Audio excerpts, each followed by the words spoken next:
मैंने अपने लिए कुछ करने की ज़रूरत नहीं है, भगवान का दिया हुआ सब कुछ है। और मैंने अपने लिए मैं नहीं आ रहा हूँ, मैं समाज के लिए आ रहा हूँ। और पार्टी सत्ता में होगी, पावर में होगी, और मैं यहाँ से अगर पार्टी मुझे टिकट देती है और मैं चुनाव जीतता हूँ तो सिर्फ और सिर्फ इलाके के लिए। जैसे यहाँ पावर में सत्ता के अंदर भागीदारी ना होने की वजह से हमारा जो इलाका बहुत पिछड़ा हुआ है। मैं मानता हूँ आपकी बात को, जो आप कह रहे हैं उससे मैं सहमत हूँ। लेकिन अब आने वाला टाइम क्या कहेगा।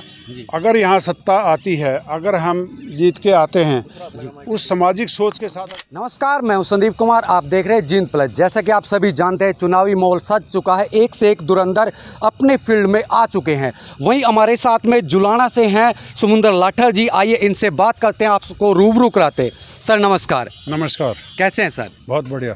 सर, आप जुलाना विधानसभा से चुनाव के लिए तैयारियां कर रहे हैं। जुलाना विधानसभा के अंदर अगर हम बात करें, समस्याएं इतनी हैं वहाँ पे, हद से ज़्यादा। आपके ये जो चुनाव है आपका जुलाना विधानसभा का, ये लगभग 72 गांव है और ये एक तरह का ग्रामीण अपना ये ग्रामीण क्षेत्र इसमें ज़्यादा है। और अगर बात करें वहाँ पे विकास की, तो विकास हुआ ही नहीं है वहाँ पे। तो आप किस तरीके से वहाँ की जो समस्याएँ हैं वो उठाएँगे और किस तरीके से आप वहाँ पर अपना प्रचार करेंगे? वहाँ पे काफ़ी सारी समस्याएं रोज़गार को लेकर के है, सड़कों को लेकर के है, पानी की अगर सबसे ज़्यादा समस्याएं कहीं हैं तो वो सिर्फ और सिर्फ जुलाना विधानसभा में। सर जी बताइए। देखिए, टाइम टू टाइम हर एक स्थिति बनती रही है जी। किस स्टेट के अंदर, किस स्टेट का, किस राज्य का, किस इलाके का मुख्यमंत्री बना है जी, किस इलाके के अंदर पावर आई है जी, उस पावर के हिसाब से उस इलाके के अंदर काम यहाँ किए गए हैं जी, एक हरियाणा एक हरियाणवी नारा पहली बार बीजेपी ने दिया है जी, इससे पहले क्या था, जिस इलाके का मुख्यमंत्री बना उसी इलाके में काम हुआ जी। अब यहाँ पर क्या है, यहाँ कोई जींद से मुख्यमंत्री तो आज तक बना नहीं है जी। और हमारा जो इलाका है वो इस वजह से भी पिछड़ा रहा है कि जो पावर में हमारे लोग आए वो नरवाना उचाना साइड से आए हैं, जुलाना की साइड से ज़्यादातर लोग। इस वजह से यहाँ पावर में सत्ता के अंदर भागीदारी ना होने की वजह से हमारा जो इलाका बहुत पिछड़ा हुआ है। मैं मानता हूँ आपकी बात को, जो आप कह रहे हैं उससे मैं सहमत हूँ। लेकिन अब आने वाला टाइम क्या कहेगा। अगर यहाँ सत्ता आती है, अगर हम जीत के आते हैं उस सामाजिक सोच के साथ अपने लिए कुछ करने की ज़रूरत नहीं है, भगवान का दिया हुआ सब कुछ है। और मैंने अपने लिए मैं नहीं आ रहा हूँ, मैं समाज के लिए आऊँगा। और पार्टी सत्ता में होगी, पावर में होगी, और मैं यहाँ से अगर पार्टी मुझे टिकट देती है और मैं चुनाव जीतता हूँ तो सिर्फ और सिर्फ इलाके के लिए। कोई बड़ी बात नहीं होती, 5 साल बहुत होते हैं। 5 साल के अंदर तो इलाके की दशाएं लोगों ने बदल के भी दिखाई हैं और बदल के भी दिखा देंगे। 10 साल के अंदर पूरे रोहतक की शक्ल जो बदली है, पूरे रोहतक ज़िले की जो शक्ल बदली है, उसका एक ही कारण था कि वहाँ सत्ता रही है। उससे पहले रोहतक भी यही था और सत्ता भी यही थी, लेकिन वहाँ की कोई समस्याएं वाटर लोगों की होती थी। रोहतक शहर के अंदर पानी भरता था और 5-5, 7-7, 8-8 एक मंजिल पानी में डूब जाती थी और हुड्डा आने के बाद वहाँ की तरक्की हुई है। यही बात है, जुलाना में क्यों नहीं हो पाया। जुलाना में इसलिए नहीं हो पाया, जुलाना में कभी सत्ता ही नहीं आई है और सत्ता आएगी तो जुलाना में भी वही करके दिखाएंगे जो और जगह पे हुआ है। मौजूदा विधायक ने काफ़ी विकास कार्य करे। जो जुलाना में सबसे ज़्यादा पानी की समस्या रहती थी, फसलें डूबती थी, उस पर काम हुआ है, अच्छे से काम हुआ है। जो वाटर लॉगिंग की समस्या थी, काफ़ी इलाके के अंदर किसानों की ज़मीन की जुताई नहीं होती थी, उसके निकालने के लिए ड्रेनें भी बनाई गई हैं, पानी का सिस्टम भी बनाया गया है। और जल भराव, अभी बरसात का समय चल रहा, पता चलेगा शायद वहाँ जल भराव ना हो। पहले बहुत ज़्यादा जल भराव होता था और उस क्षेत्र के अंदर अब खेती होनी शुरू हुई है। प्रसिद्ध नाम का समुंदर लाठर जुलाना से समाज सेवी हैं, शिक्षा को बढ़ावा दे रहे हैं। आप जो वो उसकी टिकट की दौड़ में कहाँ खड़े हैं जुलाना विधानसभा से?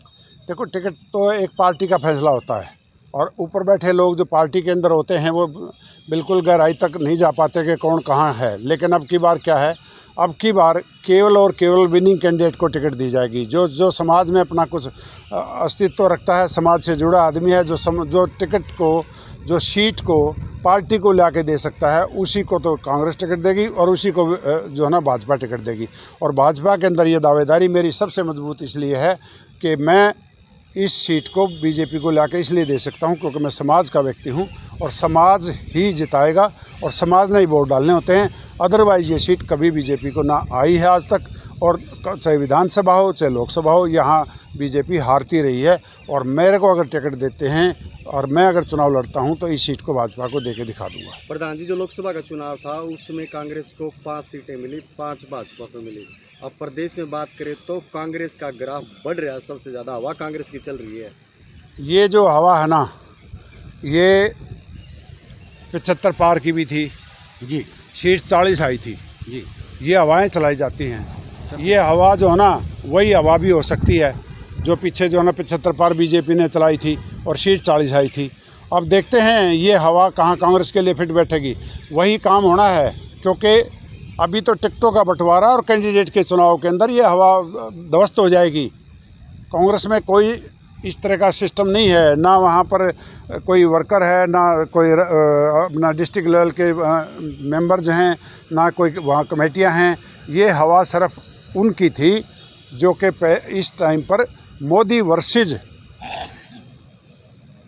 कांग्रेस चुनाव था, और उस चुनाव के अंदर 5 सीटें ज़रूर चली गई हैं। लेकिन ये चुनाव कांग्रेस वर्सेज भाजपा नहीं है, ये कैंडिडेट वर्सेज भी चुनाव होगा, और इसमें कैंडिडेट भी जीतेंगे, क्योंकि ये एमएलए का चुनाव है जिन्होंने मौके पर काम करना होता है। कल मुख्यमंत्री का बयान आया, किसानों के लिए रात को बड़ी खबर दी है, एमएसपी पर जो खरीद की जाएगी, ये जो घोषणा की गई है, ये जो चुनाव आएगा विधानसभा का, ये लुभावना वादा तो नहीं है किसानों के लिए? देखिए, मैं आपको एक बात बताना चाह रहा हूँ। ये जो कांग्रेस ने किसानों को तैयार किया था भाजपा के खिलाफ, मुख्यमंत्री जी के इस निर्णय से, इस फैसले से कांग्रेस का जो मुद्दा है वो ख़त्म हो गया है। जी वो भाजपा के अगेंस्ट किसान को तैयार कर रहा था। जी क्या कांग्रेस का यहाँ राज नहीं रहा? क्या कांग्रेस ने कभी एमएसपी दी? जी और भाजपा ने एमएसपी दे के दिखाई, और सब फसलों की एमएसपी दी है, और कभी किसी ने किसान को खाते में पैसे नहीं डाले, सिर्फ भाजपा ने किसान के खाते में पैसे डाले हैं। अब जो ये मुद्दे हैं, इन मुद्दों पर किसान हितैषी भाजपा हो जाएगी, और आने वाले लोग इस विधानसभा चुनाव के अंदर देख लेना कि किसान कैसे भाजपा के साथ जाता है। और कांग्रेस ने सिर्फ मुद्दे उछाले हैं, कभी किया कुछ नहीं है, और भाजपा ने किया है और मुद्दों को भी निपटा है, और मुद्दा निपटा दिया। जो कांग्रेस ने उठाया था उस मुद्दे को ख़त्म कर दिया। अब ये मुद्दा बीजेपी की झोली में जा चुका है सीएम की डिक्लेरेशन के बाद। इसी के साथ आपने देखा, ये थे हमारे साथ में जुलाना विधानसभा से समुंदर लाठर जी। इसी के साथ हमारे साथ बने रहिए। मैं संदीप कुमार, जींद प्लस।